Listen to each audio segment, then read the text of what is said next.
ಅಕ್ರಮವಾಗಿ ಗೋಮಾಂಸ ಸಾಗಿಸುತ್ತಿದ್ದ ಲಾರಿಗೆ ಬೆಂಕಿ ಹಚ್ಚಿದ ಗ್ರಾಮಸ್ಥರು. ಗೋಮಾಂಸವನ್ನು ಅಕ್ರಮವಾಗಿ ಸಾಗಿಸುತ್ತಿದ್ದ ಲಾರಿಗೆ ಗ್ರಾಮಸ್ಥರು ಬೆಂಕಿ ಹಚ್ಚಿರುವ ಘಟನೆ ಜಿಲ್ಲೆಯ ಕಾಗವಾಡ ತಾಲೂಕಿನ ಐನಾಪುರ ಗ್ರಾಮದಲ್ಲಿ ನಡೆದಿದೆ. ರಾತ್ರಿ ಸುಮಾರು 9:30 ಗಂಟೆಗೆ ಈ ಘಟನೆ ನಡೆದಿದ್ದು, ಕ್ಷಣಾರ್ಧದಲ್ಲೇ ಗೋಮಾಂಸ ಸಾಗಿಸುತ್ತಿದ್ದ ಲಾರಿ ಸುಟ್ಟು ಭಸ್ಮವಾಗಿದೆ. ರಾಯಭಾಗ ತಾಲೂಕಿನ ಕುಡಚಿ ಪಟ್ಟಣದಿಂದ ಹೈದರಾಬಾದ್ಗೆ ಗೋಮಾಂಸವನ್ನು ಅಕ್ರಮವಾಗಿ ಸಾಗಾಟ ಮಾಡಲಾಗುತ್ತಿತ್ತು. ಈ ವೇಳೆ ಲಾರಿಯನ್ನು ಗ್ರಾಮಸ್ಥರು ತಡೆದು ಚಾಲಕನಿಗೆ ದಾಳಿಸಿ ಕೂಡಿ ಹಾಕಿದ್ದಾರೆ. ಬಳಿಕ ಅಂದಾಜು 7 ಕ್ವಿಂಟಲ್ ಅಷ್ಟಿದ್ದ ಗೋಮಾಂಸ ಸಮೇತ ಲಾರಿಗೆ ಗ್ರಾಮಸ್ಥರು ಬೆಂಕಿ ಹಚ್ಚಿದ್ದಾರೆ. ಐನಾಪುರ ಪಟ್ಟಣದ ಗ್ರಾಮಸ್ಥರು ಗೋಮಾಂಸ ಸಾಗಾಟ ಮಾಡುತ್ತಿದ್ದ ಲಾರಿಯನ್ನು ಹಿಡಿದರೂ ಕೂಡ ಪೊಲೀಸರು ಬಂದಿಲ್ಲ ಅಂತ ಆರೋಪಿಸಲಾಗಿದೆ. ರಾತ್ರಿ ಸುಮಾರು 9:30ಕ್ಕೆ ಗೋಮಾಂಸ ಲಾರಿಯನ್ನು ಗ್ರಾಮಸ್ಥರು ತಡೆದು ಹಿಡಿದಿದ್ದಾರೆ. ಈ ವೇಳೆ ಗ್ರಾಮಸ್ಥರು 112 ವಾಹನಕ್ಕೆ ಕರೆ ಮಾಡಿದ್ದಾರೆ. ಆದರೂ ಪೊಲೀಸರು ಬೇಗ ಬಾರದ ಹಿನ್ನೆಲೆ ಗ್ರಾಮಸ್ಥರು ಆಕ್ರೋಶ ವ್ಯಕ್ತಪಡಿಸಿದ್ದಾರೆ. ಬಳಿಕ ಕಾಗವಾಡ ಪಿಎಸ್ಐ ರಾಘವೇಂದ್ರ ಕೋತ ಸ್ಥಳಕ್ಕೆ ಭೇಟಿ ನೀಡಿದ್ದಾರೆ. ತಡವಾಗಿ ಪೊಲೀಸರು ಸ್ಥಳಕ್ಕೆ ಬಂದ ಹಿನ್ನೆಲೆ ಆಕ್ರೋಶಗೊಂಡ ಗ್ರಾಮಸ್ಥರು ಗೋಮಾಂಸ ಸಮೇತ ಲಾರಿಗೆ ಬೆಂಕಿ ಹಚ್ಚಿದ್ದಾರೆ.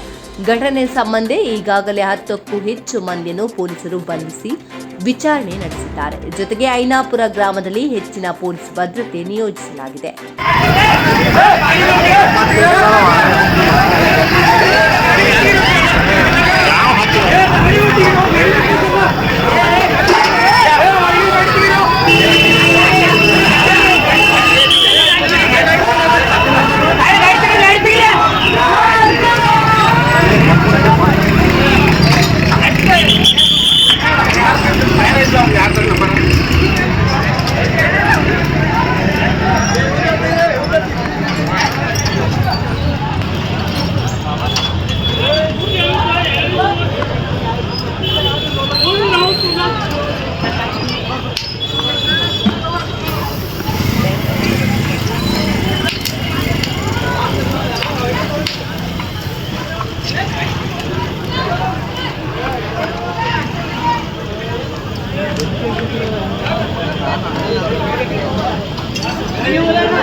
ಒಂದು ಇವನು ಚಂತೋಣ ಚಂಬಕ್ಕ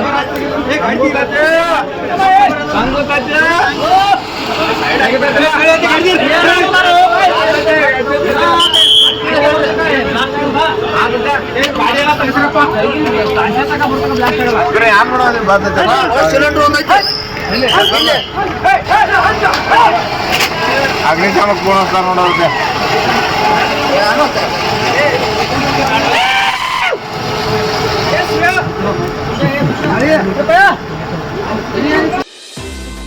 ನೋಡ್ತಾ ಇರಿ ಸುದ್ದಿ ಸ್ಫೋಟ ನ್ಯೂಸ್. ಇದು ಸುದ್ದಿಗಳ ಮಹಾಸ್ಫೋಟ.